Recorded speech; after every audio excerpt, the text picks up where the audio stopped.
লোটে মাছের পাতুরি করব। মশলা দিয়ে মাখিয়ে নিচ্ছি।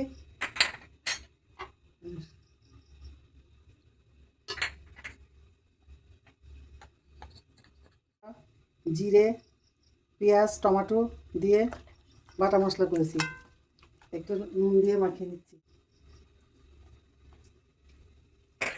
পেঁয়াজ কুচানো দিয়ে দিলাম, দুটো শুকনো কাঁচা লঙ্কা দিয়ে দিলাম।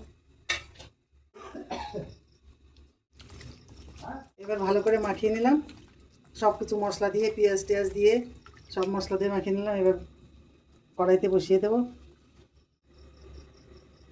পেঁয়াজ দিয়ে দিলাম।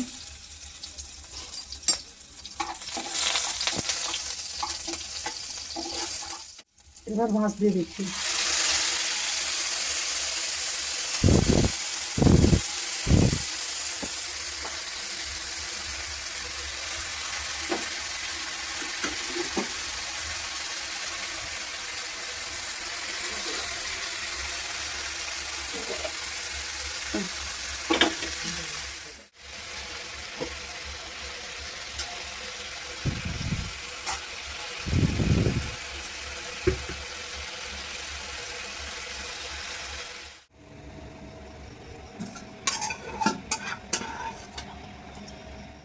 লোটে মাছের ঝালটা কেমন হয়েছে অবশ্যই কমেন্ট করে জানাবেন।